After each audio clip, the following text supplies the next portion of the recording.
Assalamualaikum warahmatullahi wabarakatuh. Kembali lagi di channel Lambe Horor. Di kesempatan kali ini, saya akan membacakan sebuah cerita dari Teloka Raihana yang berjudul Angkot Gaib. Sebelum masuk ke ceritanya, bagi kalian yang belum subscribe channel ini, tekan tombol subscribe dan jangan lupa nyalakan lonceng notifikasinya. Dan gak usah berlama-lama lagi, kita masuk ke ceritanya. Angkot Gaib. Cerita ini sudah cukup lama Teteh alamin. Tepatnya waktu masih kece-kecenya dan masih unyu-unyunya. Waktu itu belum punya pacar. Tapi dulu Teteh gak pernah pacaran. Tepat Kamis malam Jumat, sepulang dari tempat magang di daerah Jawa Barat. Teteh yang saat itu dapat shift malam, baru keluar dari tempat magang pukul 9 malam. Dan baru saja daerah itu diguyur hujan deras. Teteh bersama 4 teman lainnya memutuskan memaksakan pulang dikala hujan tidak begitu deras.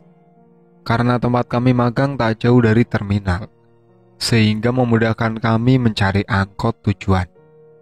Namun saat hendak naik ke angkot, ternyata ketiga temanku sudah dijemput oleh pacar-pacar mereka. Ya, maaf ya Lan, kita nggak bisa bareng lo. Tuh cowok-cowok kita udah jemput di depan halte terminal, ucap salah satu temanku bernama Sari. Ya elah dah, nasib jomblo akut kayak gue gini amat ya. Malam Jumat naik angkot sendiri, gerimis manja lagi. Ya udah sono, dah gue nggak apa-apa pulang sendiri, balasku. Serius nih, apa kita iringin pakai motor? Kan gue tahu lo Lan, ucap Sari yang memang paham betul diriku. Gak apa-apa, gue sama mas supir angkot aja yang masih muda, jawabku sedikit meledek mereka. Bang, hati-hati bawa teman saya ini ya. Dia mas sebenarnya cakep bang, tapi ogah dandan aja. Terus jangan lupa bang, anterin sampai rumah, terus lanjut sampai KUA, ucap Sari meledekku balik. Dasar lo teman gesrek, balasku ke Sari sambil masuk ke dalam angkot. Kulihat teman-temanku sudah pergi meninggalkanku dengan pasangan masing-masing, sedangkan angkot yang kutumpangi masih menunggu penumpang. Neng, pindah ke depan aja, biar saya juga ada temannya. Apalagi tadi teman Neng bilang saya suruh jagain Neng, ucap sang sopir angkot yang masih terlihat muda. Saya di belakang aja bang, gak apa-apa. Jangan dengerin omongan teman saya tadi, dia mah gila, ucapku sedikit kesal atas ucapan Sari tadi. Udah gak apa-apa, pindah ke bangku depan aja. Emang gak takut duduk di belakang sendirian? Entar ada yang nemenin, apalagi habis hujan gini, ucap sang supir kepadaku. Mendengar ucapan supir angkot, aku pun merasa merinding. Kuputuskan untuk pindah ke bangku depan, samping supir. Mobil pun jalan, karena tak ada lagi penumpang yang naik selain aku. Saat itu keadaan juga sudah cukup malam buatku. Suasana jalan raya sudah mulai sepi, tak lagi ramai dengan kendaraan. Suasana malam itu cukup membuatku takut. Ditambah lagi tak ada obrolan antara aku dan sang supir. Hanya angin malam yang dingin menemani perjalananku malam itu. Tak berapa lama ada segerombolan orang memberhentikan angkot yang kutumpangi. Mereka berjumlah kurang lebih 8 orang. 2 orang ibu-ibu parubaya, lalu anak kecil yang sedang digandeng sang ibu tersebut. 4 orang pemuda dan 1 orang pria parubaya. Mereka semua terlihat sedikit aneh menurutku. Baju yang mereka kenakan begitu lusuh. Modelnya juga seperti pakaian zaman dulu. Ada seorang ibu yang membawa anaknya yang hanya tertunduk. Beberapa pemuda yang terlihat pucat dan juga seorang pria parubaya sambil menggendong seekor ayam. Mereka semua naik ke dalam angkot secara bergantian. Aku hanya bisa menarik napas saat melihat wajah mereka yang terlihat berbeda kala itu. Namun apa yang kurasakan ternyata dirasakan juga oleh sang supir angkot. Ia sejenak menatapku, lalu melajukan kembali kendaraannya. Saat kendaraan melaju tercium bau anyir darah yang membuatku mual. Tapi ku coba untuk menahan rasa mualku itu. Begitupun dengan sopir angkot. Ia sepertinya mengalami hal yang sama sepertiku. Tiba-tiba dari arah bangku belakang terdengar suara. "Kok bau amis ya, Pir?" Lalu tanpa melihat ke kaca spion di atas kepala sang sopir, menjawab perkataan tersebut. "Enggak kok." Jawaban singkat sang sopir membuatku melirik ke supir. Aku bertanya dalam hati, apakah supir ini tahu mereka siapa? Lalu ku coba bersikap tenang dalam keadaan seperti ini. Kemudian tak ada obrolan dari mereka. Keadaan di dalam angkot kembali sunyi senyap. Saat di dalam perjalanan, sopir angkot pun beberapa kali melihat kaca spion yang berada tepat di atas kepalanya untuk melihat keadaan di belakang. Semua tetap sama, terdiam, dengan wajah pucat pasi. Tak beberapa lama suara Paro dari arah belakang terdengar olehku. "Kiri bang, kiri." Ucapan untuk membantu sang supir angkot memberhentikan angkotnya. Para penumpang itu turun satu persatu dengan membayar uang yang terlihat sama olehku dan supir angkot. Karena aku duduk di bagian bangku depan, persis samping sopir, otomatis aku melihat dengan jelas seperti apa wajah-wajah mereka saat membayar angkot. Wajah yang pucat pasi, serta bau amis darah yang tercium jelas olehku.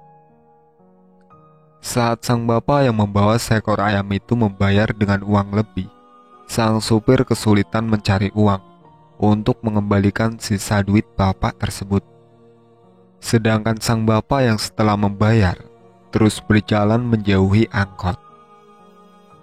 "Pak, ini duitnya nggak ada kembaliannya. Bawa aja kalau gitu," ucap sang sopir angkot sambil sedikit berteriak. Sosok bapak pembawa ayam itu terus berjalan tanpa menghiraukan panggilan sang sopir. Tapi tak berapa lama, sang bapak tersebut memutar kepala tanpa diikuti badannya, lalu menengok sambil tersenyum menyeringai ke arahku dan sopir. Sontak aku terkejut. Apa benar itu manusia? Kenapa bisa memutar kepala tanpa memutar badannya 360 derajat? "Astagfirullahaladzim," ucapku berbarengan dengan sopir yang melajukan angkotnya dengan kecepatan tinggi. Dirasa sudah agak jauh dari tempat itu, sopir pun melambatkan laju kendaraannya. Kami pun saling menatap. Lalu aku berkata, "Udah bang, jalan aja terus. Bismillahirrahmanirrahim. Gak ada yang aneh-aneh lagi." Tanpa menjawab perkataanku, supir pun melajukan angkotnya. Merasa sudah tenang, ia mulai percakapan kepadaku. "Saya baru kali ini Neng mengalami hal horor begini. Mana malam Jumat lagi. Apa yang naik semua tadi jangan-jangan korban tabrakan yang terjadi beberapa hari lalu?" Baru saja hendak menjawab ucapan sang sopir, tiba-tiba bau amis darah tercium kembali, menyeruak di dalam mobil angkot. Lalu dari arah belakang, terdengar suara orang berkata, "Aku ketinggalan mas." Dengan kompaknya aku dan sopir menengok ke arah belakang. Alangkah terkejutnya kami, sosok kepala tanpa badan terlihat oleh kami, persis di belakang kami. Melihat hal itu, supir angkot pun terkejut, lalu mengerem secara mendadak. Sontak membuat tubuh terbentur bagian depan angkot. Kami pun tersadar saat pengendara motor memarahi angkot karena mengerem secara mendadak. Kebetulan motor tersebut persis di belakang angkot yang kutumpangi. Kami sendiri tak menyadari ada motor di belakang angkot. Dengan penuh amarah, pengendara motor itu berkata, "Setan loh." Lalu motor tersebut melaju dengan kecepatan tinggi. Tapi entah kenapa, tiba-tiba sang pengendara motor itu terjatuh begitu saja dengan menimbulkan suara yang cukup keras, lalu tergeletak tak berdaya. Karena sorot lampu angkot ke arah depan, sehingga aku dan sang sopir melihat begitu jelas apa yang terjadi di hadapan kami. Darah segar mengalir dari bagian kepala sang pengendara motor yang tergeletak tersebut. Masih dalam keadaan terkejut, kami memutuskan untuk turun dari angkot melihat sang pengendara. Namun langkah kami terhenti saat kami kembali melihat sosok kepala yang sama tanpa badan tersenyum menyeringai ke arah kami, kemudian terbang entah kemana. Sedangkan pengendara motor tersebut meninggal di tempat dengan keadaan kepala yang hancur bersama helm yang ia gunakan. Ya Allah Neng, nasib kita gini amat ya. Tadi seangkot sama hantu, sekarang ngeliatin orang jatuh klepek-klepek mati. Baru kali ini saya jadi sopir angkot ngalamin begini, ucap sopir angkot itu kepadaku sambil duduk di sebuah halte, menenangkan diri, ditemani secangkir kopi yang ia beli dari warung kopi di seberang jalan. Lalu ia bertanya kepada aku, Neng turunnya di mana biar saya antar? Saya juga mau langsung pulang ke pool. Sekalian nyuci nih mobil angkot buat buang sial. Rasanya saya kapok bawa angkot kalau berturut-turut ketemu hantu begini. Saya masih jauh mas. Gak apa-apa, nanti saya telepon sepupu saya buat jemput saya di sini, ucapku. Saat aku dan sopir itu menatap ke mobil angkotan itu, masih melihat ada yang aneh dengan angkot tersebut. Dan saat diperhatikan dekat, kaca bagian dalam angkot ada sepercak darah yang masih menempel. Sopir angkot pun mendekati lalu mencoba membuka kaca mobil angkot dari luar. Namun belum sempat dibuka, dari dalam angkot terlihat banyak sekali orang-orang yang berwujud mengerikan. Ada yang kepalanya hampir putus, muka hancur dan rusak. Banyak kaca-kaca yang tertancap di wajah mereka, dan juga muka yang berlumuran darah. Mereka semua sama persis dengan penumpang yang tadi naik ke angkot setelah aku tak jauh dari terminal. Supir angkot pun terkejut. Kami sama-sama berjalan mundur. Tiba-tiba mobil angkot itu menghilang, entah kemana. Aku merasa sangat terkejut dengan semua yang kualami saat itu. Bahkan ku tatap supir angkot itu dengan tatapan bertanya-tanya, apakah dia salah satu dari mereka.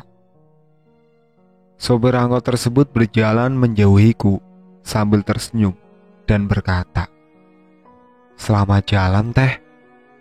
Aku hanya terdiam mematung, tak paham akan keadaan yang kualami. Aku tersadar saat seorang polisi menepuk pundakku sambil berkata, "Neng, ngapain malam-malam di sini? Neng mau kemana? Kok kayak orang bingung dari 4 jam yang lalu saat saya melakukan patroli jaga di terminal." Aku terkejut mendengar ucapannya. Tak lama suara dering ponselku berbunyi. Segera aku angkat, ternyata sepupuku yang menelpon. "Hei, anak singkong, lo di mana? Kok belum pulang? Teman-teman magang lo khawatir nyariin lo, termasuk gue sama Bibi. Udah beberapa kali gue muterin tempat magang lo, tapi gue kagak ketemu sama lo. Sekarang lo ada di mana?" tanya sepupuku bernama Satria. "Gue nggak tahu gue di mana," ucapku. Lalu petugas polisi mengambil ponselku dan berkata pada sepupuku di mana keberadaanku, lalu bergegas menjemputku. "Mbak, sebaiknya cek dulu barang-barangnya, ada yang hilang nggak?" ucap petugas polisi itu. Lalu aku mengecek semua barang-barangku, namun aku tak merasa ada yang hilang.